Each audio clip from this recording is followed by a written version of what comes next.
I think it is very important to use drama with special education students, as it is with all students, because students are so varied. There's so many different learning styles. And drama is a different way into learning, a different way into curriculum, a different way into self-expression.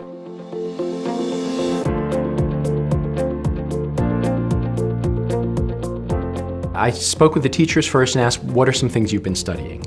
Because we wanted to connect it with their curriculum.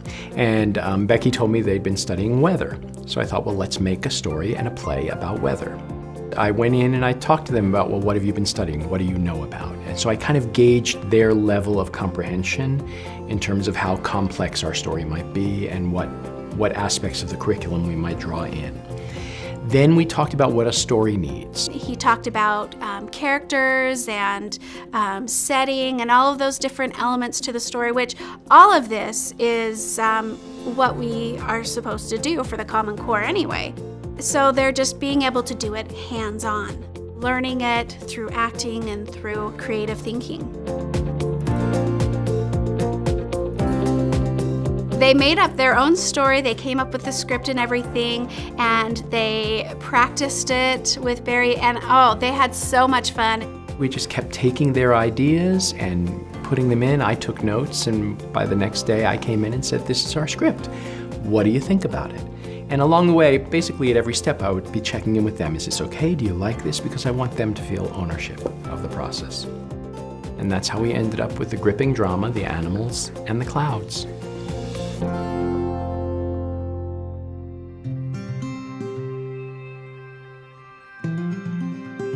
My classroom management is very student-centered, trying to constantly be aware of what the students' needs are, what their limits are, where their interests are.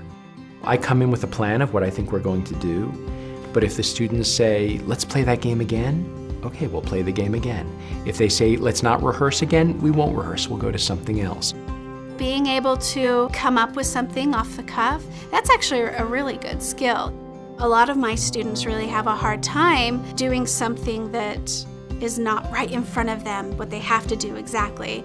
And they do get frustrated sometimes when they realize they've made a mistake. All the time he was so supportive with them and just told them, oh no, it's okay, you do that.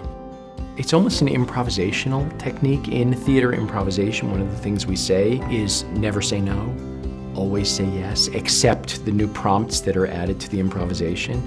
And so if you view working with a class as kind of an improvisational exercise, that when someone tosses something new into the improvisation, you go with it. We practiced things and something didn't work, and so we just kind of worked together and collaborated so that we could come up with what the kids could do and, you know, make the performance the best that they could do it. Rehearsing a play is hard, and to do only that, it really limits what your focus is. And I think the kids would get really tired of that. And so we know we need to engage kids in a variety of different ways. They would warm up their voice and they would do the statue game, and they would read a book, and they would build up to that, you know, get the kids involved and get them, I don't know, loose, I guess, you know, so that then we could get into building the script and then building the characters and things. The other things that we did in the classes in some way connected with the play, whether it's reading other books, whether it's acting out other books. So a lot of times when we acted things out, we would act out being in a storm. We would act out being animals. We would do animal sounds, but that was something that we were encouraging them to do in the play as well. It all kind of was within this theme of the weather, which is what they had been studying, and it engaged with various modes of theatricality. They were so involved in creating the play and getting all those details that they made up that by the time they were ready to perform it, they had such an investment in it.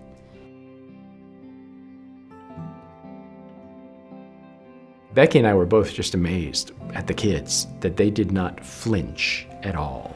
They just came out of their shell, and they were able to act and show everybody, you know, what they can do. I would have expected one or two of them to shrink inward, But I think they were very comfortable with the process. I think the fact that they kind of felt ownership of the play, they had come up with the character names, they had come up with a lot of the dialogue, and that makes them feel like it's theirs.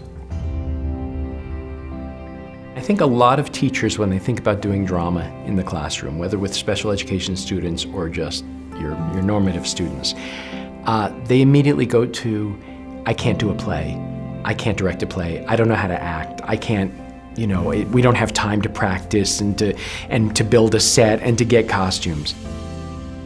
In terms of the creation of the play, in terms of the creation of the costumes and the setting and the staging, our goal was not necessarily to create a work of theater, and we're not necessarily teaching about theater. We are trying to help develop the students' skills at self-expression, at confidence, at poise. I mean, for some of those kids to stand in one place for 10 minutes and in line with peers is really, really impressive. And we're looking to develop their imagination and to develop their storytelling abilities and develop their ability to stay with something for a while.